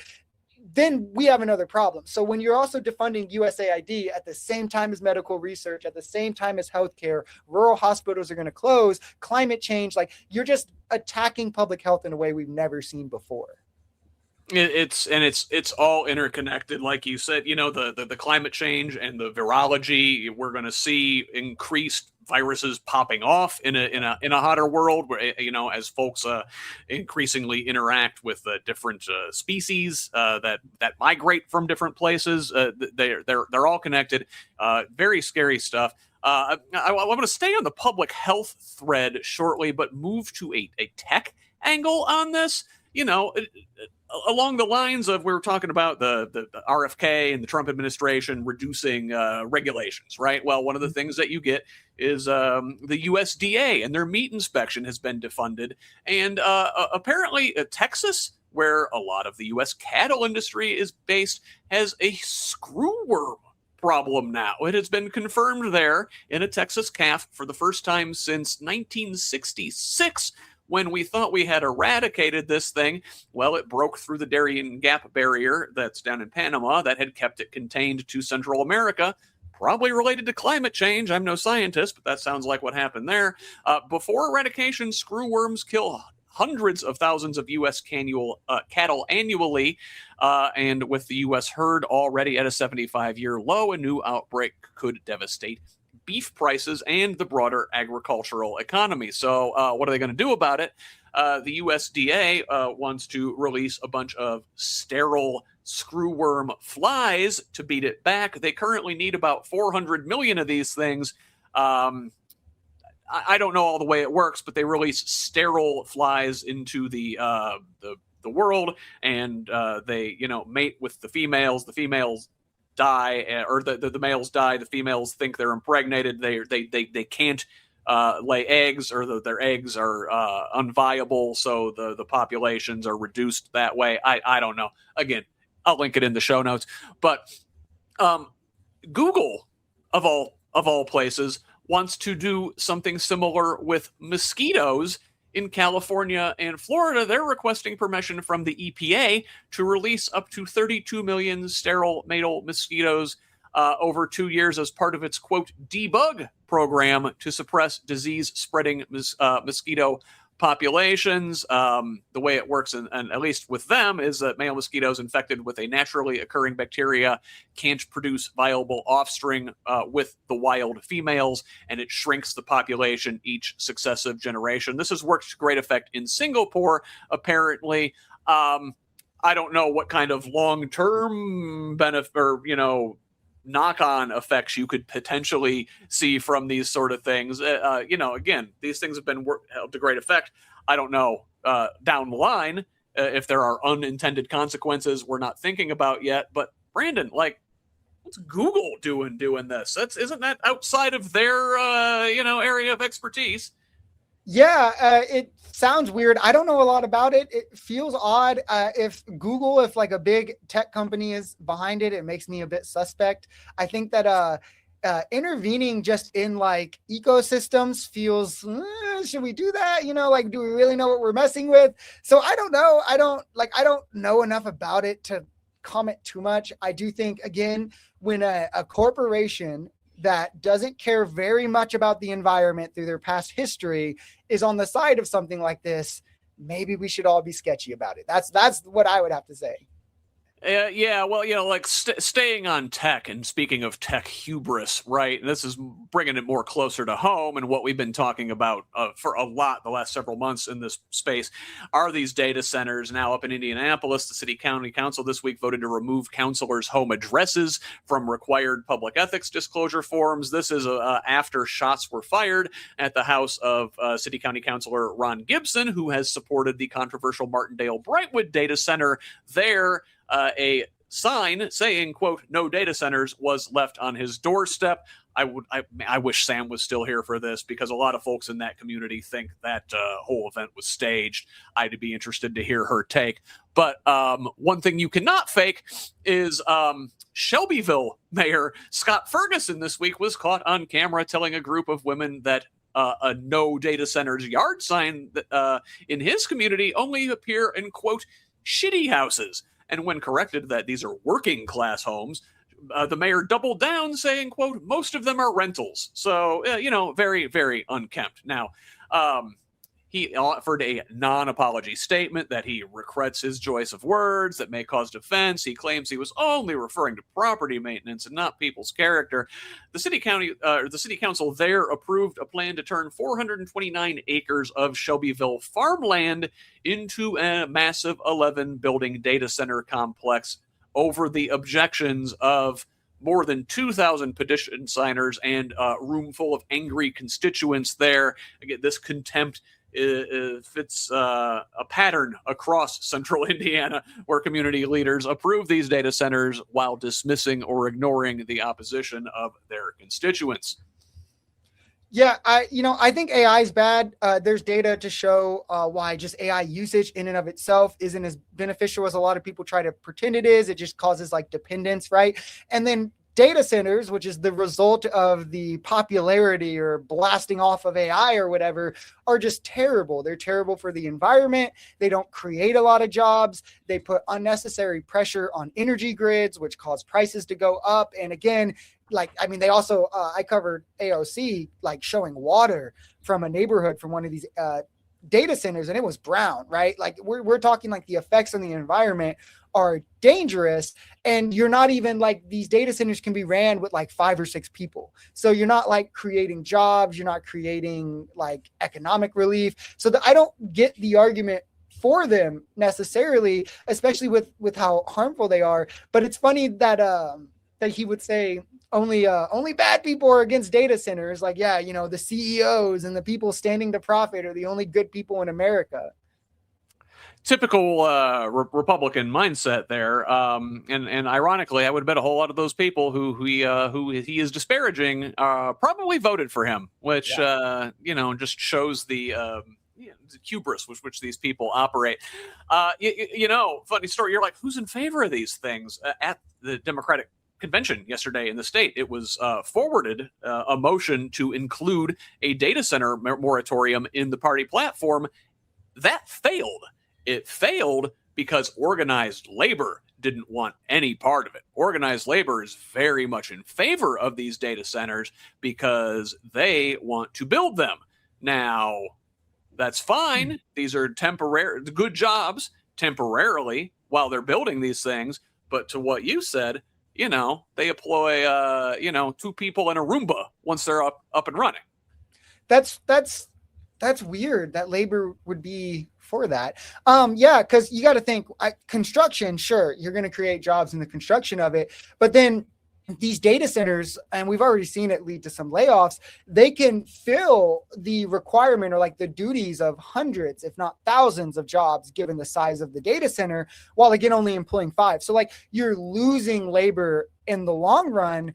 But, and again, I'm someone who thinks that's like second or third in terms of issues. Like first is it does drastic effects to the environment. Like it's going to destroy the water, the clean water supply around it. And it has long-term effects on just like air quality, things like this. And then energy prices, right? We're already paying too much for energy. We should probably nationalize it if I'm being real. And this is only going to drive those costs up. And people are going to like, it's rocket ships and feathers, right? And economics. prices shoot up real fast because of things like this, but it takes a long time to bring them back down. So we should be worried about things like data centers that are going to cause those effects without a lot of benefits to back it. It's disappointing from the organized labor, and I think it's short-sighted, right? I get it why they want the construction jobs up front, but yeah, where's the solidarity with the workers who are going to be displaced by the AI, right? It's very major myopic, unions? in my opinion. Is it like the major unions? Yeah. Oh yeah. No, like the electricians, pipe fitters, building trades all want these data centers because these are massive construction projects that employ a lot of people, at least in the short term. Yeah, it just feels like to me like this is why, the better trade-off would be like green energy, right? Biden did a massive infrastructure bill that was focused on climate change that led to him creating millions of jobs. So it's like we can do this in ways, and those are jobs that are permanent, right? Like it's not like, construction only jobs, because then you need people to like keep up the infrastructure. So like when you're talking about data centers, that's like, you'll be employed for 6 months and then we're all screwed. Like that just doesn't make sense to me. Yeah. We should definitely be using organized labor for sure, 100%, building things that are useful, like wind, like solar, like high-speed rail, like climate mitigation projects. That's what we should be doing if we were a sane society. Speaking of things that are insane, it is crazy that a story like this is buried way down here at the end of the show, but, flood the zone, right? So much else going on. We've only got a few minutes here to talk about what's going on at CBS right now. We were just talking about tech and tech overlord Larry Ellison and his Nepo baby kid David recently purchased Paramount. They're in the process of purchasing Warner Brothers Discovery, creating this giant media conglomerate. On top of it all, these folks are radical ultra-Zionists and installed one of their own, Bari Weiss, to put her editorial imprint on CBS News, which was very much, I think, of any of the brands, a giant in the independent journalism space. You got Edward Murrow, you got Dan Rather, you got Walter Cronkite, and you can add maybe to that mix now Scott Pelley, who was fired this week from 60 Minutes after publicly calling out editor-in-chief Bari Weiss for murdering 60 Minutes. He was summoned into a meeting with Weiss, the new executive producer of 60 Minutes, Nick Bilton, and CBS News president Tom Sabrowski. Bilton's termination email called Monday's confrontation, quote, an ambush and a performative display of hostility, saying Pelley had hijacked his first staff meeting to disparage him and his qualifications and his intentions. Pelley told the Times before being fired that he had been pressured to insert bias into his stories, calling the, quote, collapse of values at the top untenable, and afterwards said, quote, I have been in combat in Afghanistan, I have been in combat in Iraq, I have been in a war zone in Ukraine multiple times, risking my life because of my devotion to the broadcast. And despite all of those things and his integrity, they fired him because he would not go along with, lying and obfuscating the truth to benefit Bari Weiss, the Ellisons, Israel, and their larger project. Yeah, it shows more again how conservatives control media in this country, even the quote unquote liberal medias, which is it's a bit of like, I think, political science for people, like both parties obviously have their wings. There's conservative Democrats. We've been complaining about a lot of them during this panel. There's progressive Democrats, but then also on Republicans, it's less pronounced, right? But there's like liberal, quote unquote, Republicans, not so much liberal anymore, more moderate, maybe centrist Republicans. And then there's like conservative Republicans. But what we're seeing is even in the media that is quote unquote Democrat media, it's conservatives that control that. We don't really have progressives or liberals, left voices controlling these mainstream medias, like billionaires own CNN, right? So they'll run Biden bad, they'll run even Trump bad because they're pro-Democrat, but they're not going to talk about like wage theft. They're not going to talk about corporations or things like that because conservatives and corporate influence back them. And it's the same with places like CBS with Bari Weiss specifically. Obviously, she's super pro-Israel. She's going to throw a lot of money behind those kinds of talks talking points. So then those who are more liberal on that kind of topic get pushed out. And we see that across the board, which is kind of why, I started my own YouTube channel and why I'm sure you have your own as well, because it's frustrating with a lot of these media stations that even the ones that are supposed to represent us don't really. Yeah, 100%. And it's not like corporate news like CBS was ever, to what you said, like super progressive in any way. They were just, largely sort of down the middle, right, in terms of their editorial bent, especially the journalists more so, the ones that do push back, run into management from time to time. There are always the financial and advertiser angles that you have to look at in these things. But this myth of a liberal media was always just that, a myth. These companies have always had a capitalist incentive to tell the stories that they tell from the angle that they tell it. Yeah, and because if you look at it, like the closest I think we've ever had would be like MSNBC, MS Now, because they did have like the Mehdi Hassans, they had like the Joy Reids, but then even then, neither of those people work for MSNBC anymore, right? They were never given like prime time slots. Mehdi Hassan specifically was kicked off for his I don't know if it was technically pro-Palestine, if it was one of the other countries, but for being against like the American imperialist agenda, essentially. So it's like none of these medias are really representing left spaces as much as they are like liberal centrist spaces at best, right? But then you have a capitulation to conservatives every step of the way. And Bari Weiss is just like the newest kind of carnation of that, I think. Yeah, absolutely. None of these networks ever really challenged empire. Both Mehdi Hassan and Joy Reid and plenty of other of these folks that have been booted from their networks have found homes on places like Substack, have built impressive independent platforms where they actually get a chance to tell the truth, and they're supported by subscribers. Hey, we could use your help, supporters and subscribers.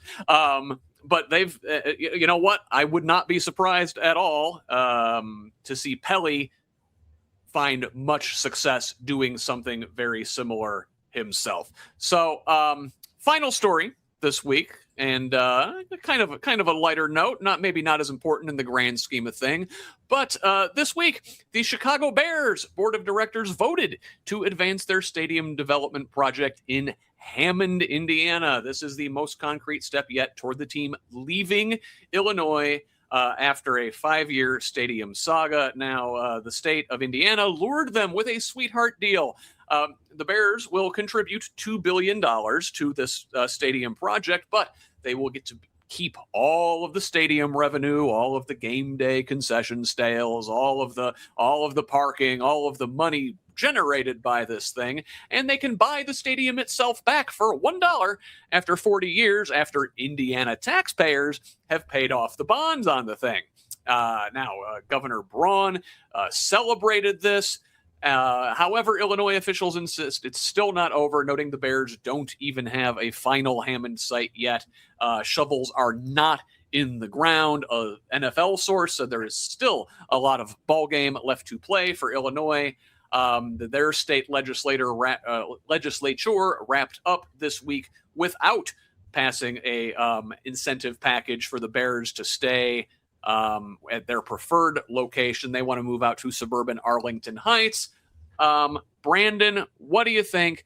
Is this thing a done deal? Are the Bears actually moving to Indiana? Do you even want to see this? What do you think of the public stadium subsidies in general?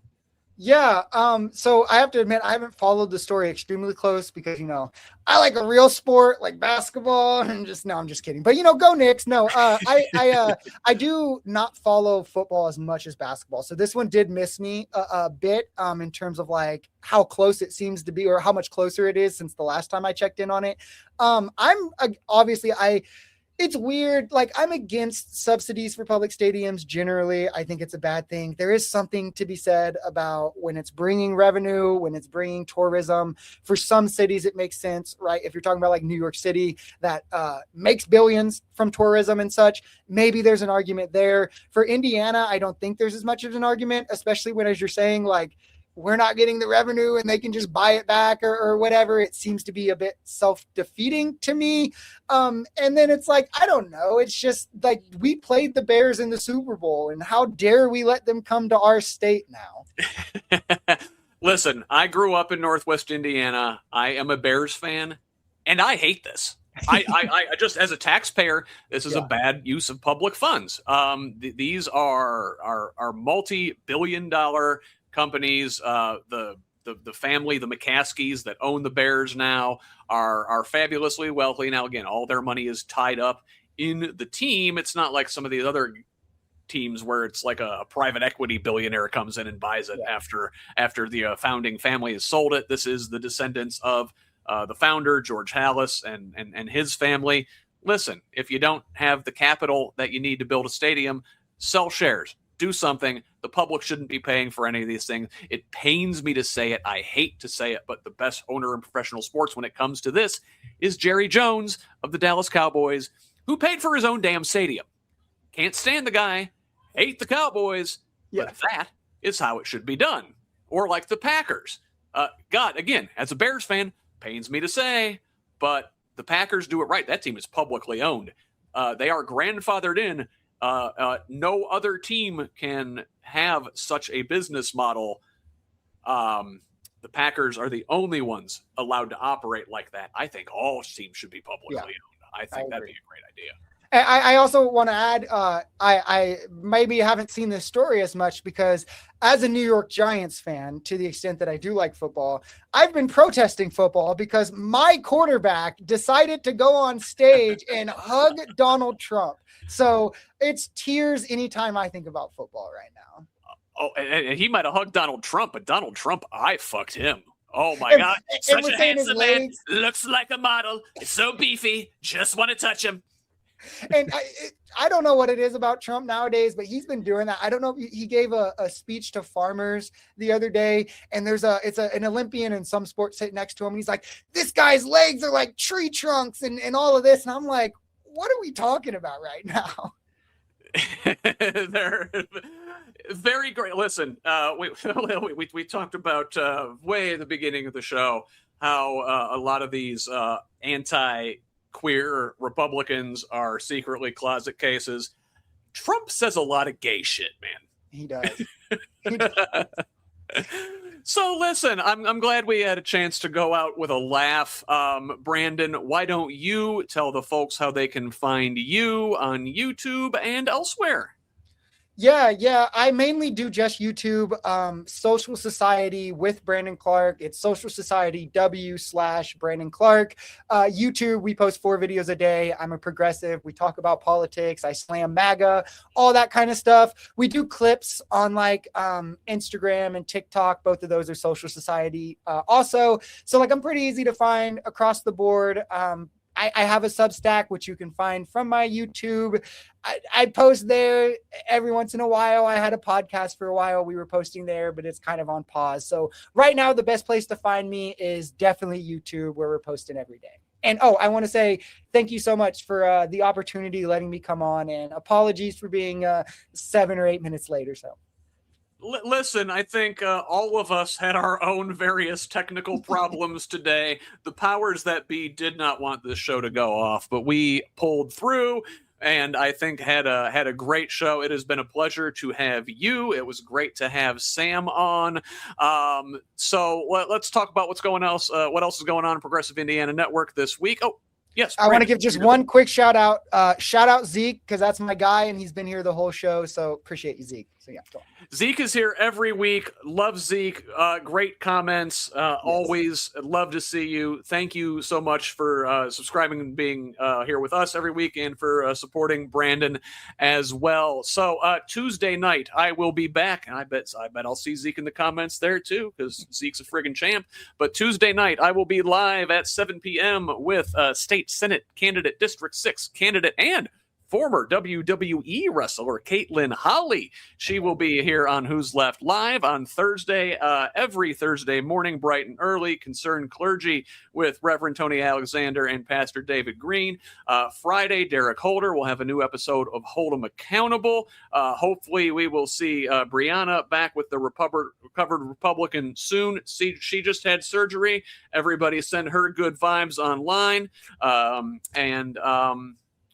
Lots going on. Please, again, follow us on social media. You will find me on Blue Sky, Instagram, and Threads at whosleft.us and on Facebook, TikTok, and YouTube at Who's Left. Send me a DM on any of those with your feedback, tips, ideas, concerns, whatever. Email me directly at scott@whosleft.us. I want to hear from you. And please support Progressive Indiana Network with a paid subscription at progressiveindiana.net and follow us all on social media at the full spelled out name on most sites, but on Blue Sky and TikTok, it is PIN Indiana. Once again, thank you, Brandon. Thanks to Samantha Douglas for being here earlier. Be sure to subscribe to the Black Briefing on YouTube as well. Like, share, comment, leave a review for us and for them. Let's keep building a radically democratic Indiana together. Until next time, I'm Scott Aaron Rogers signing off from Bloomington. Love each other, Indiana.